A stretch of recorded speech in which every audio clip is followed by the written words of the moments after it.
C'est génial, 2019, on peut faire des vidéos avec son téléphone. Comme ça, genre, t'en bats les couilles, t'es dans le salon de tes darons, tu fais une petite vidéo comme ça, genre, le téléphone était dans ta poche. Bon, j'ai décidé que j'allais faire des vidéos parfois. Sans pression, tout ça, il n'y a pas de... Y a pas d'objectif particulier. C'est juste que parfois j'ai un truc à partager, genre j'ai pas envie d'écrire dessus, j'ai pas envie d'en faire tout un projet, j'ai juste envie de dire, tu vois, ce que je me dis, ça peut servir à des gens, ou pas, ou ça peut servir à moi si je revois cette vidéo dans 10 ans. Enfin tu vois, j'ai envie de laisser une trace de cette réflexion. Et du coup, je me dis, vas-y, je vais faire une vidéo. Et après j'y réfléchis, je me dis, ah vas-y, une vidéo de merde, si tu fais des vidéos, il faut faire des vidéos bien, parce que tu sais faire des vidéos et tout. Mais vas-y, mais nique ta merde, c'est quoi si t'as envie de faire une vidéo à l'arrache, bah tu fais une vidéo à l'arrache. Alors là, je vais faire une vidéo en marchant dans la maison de mes parents, comme ça vous allez voir à quel point en fait je suis un putain de fils de riche. Je sais même pas regarder là, j'ai un bullet journal, j'ai écrit ce que je voulais dire dans cette putain de vidéo. Un bullet journal, c'est génial. Vous pouvez chercher sur internet c'est quoi un bullet journal. Peut-être que je mettrai un lien. Je mettrai un lien dans la description, t'as vu on s'en bat les couilles. Et ça, c'est la chambre. Bref, on s'en fout. Qu'est-ce que je suis en train de foutre? Je me suis dit un truc là, il y a pas longtemps. En fait, là, depuis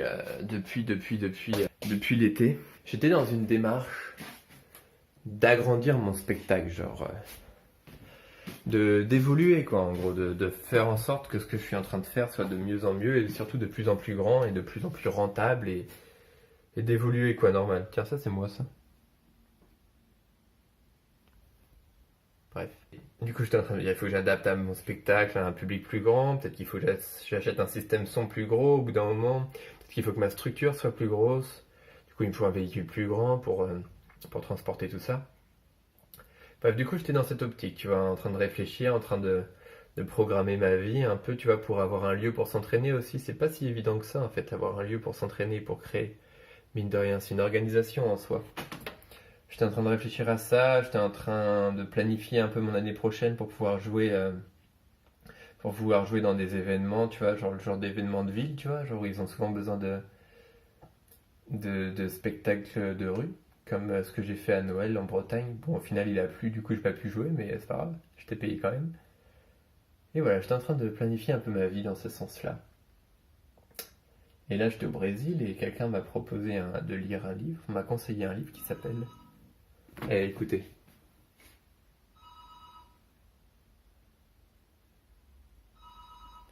C'est le téléphone fixe de la maison. On le laisse sonner, on répond jamais parce qu'il n'y a que des pubs. Mais on le débranche pas parce que parfois c'est des vrais gens et ils laissent un message. Et c'est pour ça qu'on ne le décroche pas. Donc on m'a proposé un livre qui s'appelle O Alquimista, en portugais. L'alchimiste. Je sais plus de qui c'est, t'as vu, je l'écrirai après. Et voilà, c'est l'histoire d'un mec, un jeune berger qui part d'Andalousie pour aller chercher un trésor près des pyramides d'Égypte. Et sur son chemin, il arrive au Maghreb. Il arrive au Maghreb et il rencontre un vendeur de cristal. Il arrive dans la boutique et il lui dit il est en galère de thunes, ça, il s'est fait voler ses moutons et tout, un délire. Et il arrive, il dit gros, si tu veux, je lave tes cristals et tu me payes à manger. Et le gars il dit ok. Et il se rend compte qu'en fait que quand ces cristals sont propres, il vend beaucoup plus de cristal. Sans blague. Et du coup il dit vas-y, reste travailler pour moi et tout, tu fais du bon taf. Et du coup ce jeune berger a plein de bonnes idées et qui met en place dans la boutique. Et au final la boutique a de plus en plus de clients et les affaires marchent très bien pour le vendeur de cristal. Et au bout d'un moment, le vendeur de cristal, il se dit « Mais en fait, j'ai pas envie que cette boutique marche mieux. En fait, cette boutique, elle a la taille que j'ai toujours voulu qu'elle ait, et c'est très bien comme ça. » Et j'ai lu ce passage, mec, et je me suis dit « Gros, mais qu'est-ce que tu fous, mais qu'est-ce que tu fous ?» En fait, tu vois, j'ai repensé. J'ai repensé au moment où tout a commencé, ce délire d'histoire de rue, de voyage, de trucs comme ça, là. En fait, ce délire, il a commencé.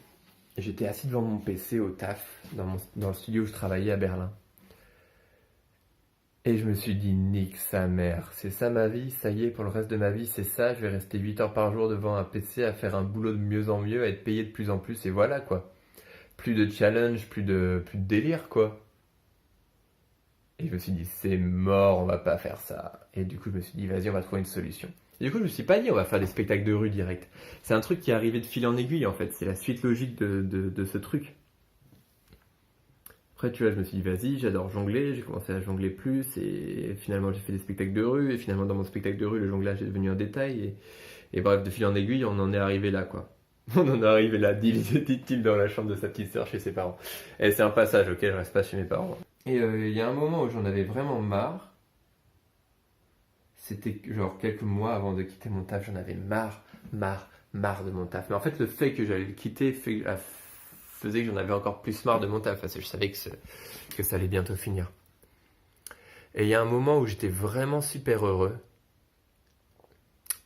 C'était à Valencia, là, je faisais mon spectacle. J'étais sur la place principale de Valencia, en Espagne. Et genre, c'était trop bien. Les gens, ils avaient trop envie de voir un spectacle. Moi, j'avais trop envie de jouer mon spectacle. On était samedi soir, il y avait des familles, c'était beau. Genre, les gens, je leur disais, asseyez-vous, les gens, ils s'assoyaient. Genre, je leur disais même pas, tu sais, je parle pas dans mon spectacle. Les gars, genre montrer qu'ils pouvaient s'asseoir, ils s'asseyaient. Genre, putain, on aurait dit un festival, mec. Et genre, pendant que je jonglais, pendant ma routine de massue, je me suis dit, putain, j'ai de la chance. Et plus tard dans le week-end, j'étais sur mon vélo là en train de cruiser dans Valencia et je me suis dit. Enfin, je me suis rien dit du tout, j'étais juste trop heureux. Genre, j'étais comme si j'étais amoureux, mais genre pas de quelqu'un, j'étais amoureux de ma life. C'était trop bien. Et du coup, j'ai repensé à tout ça, tu vois, comment tout a commencé, le moment où j'en avais trop marre, le moment où j'étais trop heureux. Et en fait, j'ai réalisé que genre, putain, je kiffais ces 3 mois là où j'étais en train de voyager en Europe dans ma 206. Et, euh, Et je kiffais ça, tu vois. Et après, je suis parti au Brésil 3 mois, là, c'était bien, pour plein de raisons.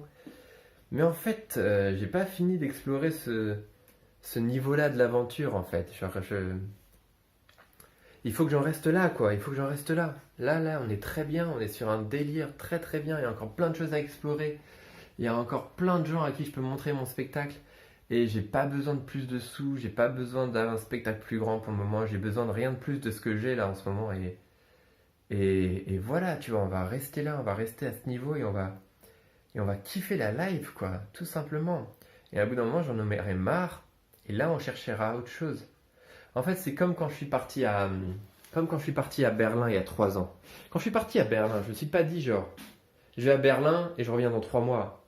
Non, je suis parti à Berlin et je suis resté là-bas jusqu'à ce que j'ai plus rien à prendre à Berlin en quelque sorte. Bon, en vrai, j'ai envie d'y retourner maintenant, mais dans un autre état d'esprit. Mais en gros, je suis resté à Berlin jusqu'à ce que Berlin m'apporte ce qu'il a à m'apporter et que moi j'apporte ce que j'ai à apporter à Berlin, quoi. Jusqu'à ce que ma mission soit finie là-bas en quelque sorte. Et là, j'étais plus dans ce délire-là, tu vois. Genre là, j'étais en train de partir en mode, ok, je pars 3 mois là-bas, après je pars 3 mois au Brésil. Et du coup, tu vois, je découpais tout comme ça. Et du coup, j'arrivais jamais au bout de ce que je faisais. Tu vois, du coup, je suis parti là en road trip dans ma voiture, à jouer des spectacles de rue dans la rue. Et genre, je kiffais ma race. Et j'ai arrêté parce que je suis parti au Brésil. Et au Brésil, c'était trop bien. Et au bout de 3 mois, je suis parti parce que c'était genre le temps que je m'étais dit limité. Et en fait, c'est trop bizarre. Et tu vois, genre, du coup, je suis parti au Brésil 3 mois. Et je suis rentré. Je suis rentré continuer ce que j'avais commencé en Europe. Tu vois, en fait, regarde, je vais faire un dessin. En fait, au début, je me suis dit que j'allais le faire avec des effets spéciaux, ce truc. Mais vas-y, mais nique sa mère, les effets spéciaux, c'est quoi? Genre, on va prendre une feuille et un papier, et ça va très très bien marcher. Théma. En gros, c'est comme si, genre, ma vie, j'étais en train de faire comme ça, tu vois, genre, là, je suis en Europe, tout se passe bien, je prévois, j'envoie des mails pour les festivals, et genre, boum, je pars au Brésil 3 mois. Hop, là, je vis ma vie au Brésil, hop, je reviens. Et hop, je reprends ce que j'étais en train de faire. Et genre, tu vois, cette partie-là, elle compte pas, elle sert à rien, tu vois. C'est comme si, enfin, elle sert pas à rien, tu vois, mais c'est comme si c'était une parenthèse. Vas-y, j'ai pas envie de ça, tu vois. Moi, j'ai envie que ma vie, elle fasse des trucs comme ça, tu vois. Genre, une espèce de continuité qui passe par des trucs, qui revient par des trucs, elle peut repasser au même endroit, tu vois, mais. Genre, j'ai pas envie que ça soit cassé, tu vois. J'ai pas envie que. En fait, tu vois, tu vas à un endroit et tu restes jusqu'à ce que t'aies fini de faire ce qu'il y a là-bas, tu vois, si t'y es bien. Et bah tu y restes, gros, tu y restes tout simplement. Il n'y a pas besoin, tu vois, d'aller toujours chercher l'évolution et agrandir ce qu'on est en train de faire, quoi. C'est ça que j'avais envie de raconter dans cette vidéo. Peut-être que tu es en train de regarder cette vidéo et que tu te dis Simon, je m'en bats les couilles. Et peut-être que tu es en train de voir cette vidéo et tu te dis Simon, grave, c'est intéressant ce que tu dis. Je sais pas. Et finalement, c'est pas très important. Qu'est-ce que je voulais raconter d'autre? J'ai écrit quand même, hein. Finalement, c'est presque organisé. Et ouais, voilà, tiens, il y a un truc aussi, tu vois, il y a un truc que je supportais pas quand j'étais au boulot, quand je travaillais. C'est que je comptais mes jours, genre je comptais mes jours de vacances. Et en fait, la vérité, c'est que je comptais mes jours de vie. Genre, tu vois, je comptais les jours de ma vie, et c'est insupportable, ça, de compter les jours de sa vie. Et là, je commençais à refaire ça, tu vois, je comptais les jours de ma vie en mode, ok, j'ai 3 mois avant la saison des festivals, après, le mois de décembre, il faudrait que je charbonne à fond et tout, du coup, j'ai combien de temps pour pouvoir m'entraîner et tout. Non, gros, j'ai pas envie que ça se passe comme ça, j'ai pas envie que ça se fasse comme ça, tu vois. Genre là, j'ai un truc qui me permet d'avoir assez d'argent pour vivre et d'avoir un mode de vie qui me correspond à fond, tu vois. Genre, c'est pas le meilleur mode de vie du monde, hein, tu vois. Je suis sûr qu'il y a plein de gens à qui ça correspond pas, comme je suis en train de vivre en ce moment. Mais moi, ça me correspond de ouf en ce moment. Et voilà, mais qu'est-ce que je suis en train de chercher d'autre, bordel de merde? On va groover là-dessus, on va surfer là-dessus. Tu vois, on va partir, là, on va partir sur la route. Et on va pas se fixer des objectifs, tu vois. Genre là, j'étais en train de me fixer des objectifs, genre... Ouais, j'aimerais bien avoir un numéro pour la scène, pour pouvoir travailler dans un cirque un jour, il faudrait que je fasse ça. J'aimerais bien avoir un numéro de feu pour pouvoir faire les conventions. J'aimerais bien avoir un autre numéro de rue parce que j'avais des idées et tout. Vas-y gros, pas d'objectif, genre... en fait, avant, je m'entraînais. Genre vraiment, je m'entraînais... Et je vais vous montrer l'ancienne chambre. Maintenant, c'est la chambre de mon petit frère, mais en fait, c'est moi qui l'ai peint. Avant, j'étais là. Bref. Avant, je m'entraînais vraiment en mode, tu vois, j'allais m'entraîner, je kiffais la live, je faisais les tricks et les mouvements que j'avais envie de faire. Et au bout d'un moment, quand j'avais envie de présenter un truc, j'étais en mode, ok, qu'est-ce que je sais faire, qu'est-ce que j'aime faire? On prend tout ça et on fait un numéro. Et là, j'étais en train de m'entraîner dans l'autre sens, tu vois, j'étais en mode, ok, j'ai envie de faire ce numéro, il faut que j'apprenne ça, il faut que j'apprenne ça. Et du coup, j'avais beaucoup moins de plaisir à m'entraîner, tu vois, j'étais vraiment dans une démarche, j'étais dans une démarche productive, tu vois. Et en fait, j'ai pas envie d'être dans une démarche productive en ce moment, j'ai envie d'être dans une démarche de kiff, gros. Genre, il n'y a pas besoin d'être plus productif que ce que je suis, en fait, tu vois. En fait, je peux être productif, mais sans objectif, tu vois. Genre, productif sans faire exprès.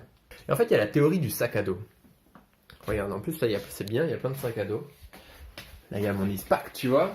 Là, il y a mon Ispac. Là, il y a une espèce de sac de sport. Là, il y a une espèce de sac de rien du tout. Là, il y a mon sac genre de voyage de rando.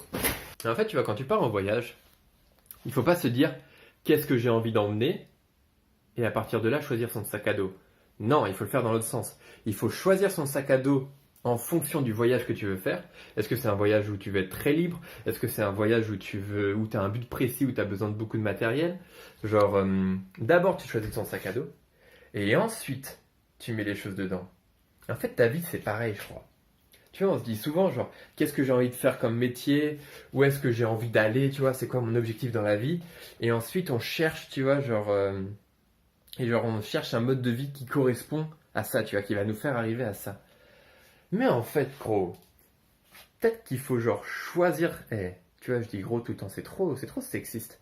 En fait, j'avoue, la langue française, elle est assez sexiste parce que, du coup, tu vois, genre, tous ces mots pour désigner le groupe, genre, les gars, gros, tu vois, genre. Je vais pas dire les filles, tu vois, j'ai pas envie de dire les filles. Et je dis les gars par réflexe, mais du coup, je vais dire les loulous. Les loulous, c'est bien. Les loulous, c'est bizarre un peu, mais j'aime bien. Bon, les loulous. Ça se trouve, faut choisir sa vie, genre, tu choisis le mode de vie que tu veux avoir. Est-ce que tu veux être busy? Est-ce que tu veux avoir plein de temps libre? Est-ce que tu veux avoir du temps pour avoir une meuf? Est-ce que tu veux voyager? Est-ce que tu veux une famille? Enfin bref, tu vois, c'est quoi le mode de vie que tu veux avoir? Et ensuite, tu choisis le métier que tu veux par rapport à ça. Je suis sûr que ça paraît super logique pour plein de gens. Mais vas-y, à l'école, personne nous l'a dit, gros. Faudrait nous le dire, ça, à l'école. Genre, si pour toi, c'est logique, pourquoi tu le dis pas aux autres? Parce que moi, je savais pas avant d'y penser, là. Et ça fait pas longtemps que j'y ai pensé. Ça fait 2 semaines. Enfin, voilà. Et donc, le monde de vie que j'ai choisi, c'est cette sorte de liberté. T'as la liberté aussi, on pourrait Là, j'étais à Marseille, là, chez mon petit frère. Et du coup, j'ai rencontré une fille qui disait putain, mais c'est trop bien ta vie, t'es trop libre et tout. Et en vrai, je kiffe, hein, mais putain, quand t'es libre, faut prendre des décisions tout le temps. Genre, tous les jours, faut prendre des décisions. Tous les jours, faut décider de ce que tu vas faire le lendemain. Et c'est fatigant. c'est fatigant. Du coup, j'ai un truc, le bullet journal. J'essaye de faire en sorte que le Simon d'hier soit le chef, tu vois, le boss du Simon de demain. Ça marche pas mal, parfois. Voilà, c'est à peu près tout ce que j'avais envie de dire dans cette vidéo. Inch'Allah, ça servira à des gens. Sinon, je la regarderai plus tard et je me dirai ah, c'était marrant, Simon, quand il avait 26 ans. Bon, allez, bisous, à bientôt. Petit bonus pour ceux qui ont regardé la vidéo en entier. J'ai acheté une camionnette. C'est dur de parler dans la rue, tu vois. Genre, il y a des gens qui me regardent me filmer, j'aime pas du tout ça. Les youtubeurs qui font ça, ils sont chauds, hein. C'est mal. Bon, il y a du boulot, hein. C'est pas encore aménagé, hein. Va falloir bosser, mais putain. J'aurais pas été chaud de repasser un. En fait, je peux faire comme si je parlais à quelqu'un en visioconférence. C'est ça que je viens de dire. J'aurais pas été chaud de repasser un été en 206 quand même. Je l'aurais fait si j'aurais pas eu de solution, mais je suis content d'avoir trouvé une camionnette quand même. Bisous.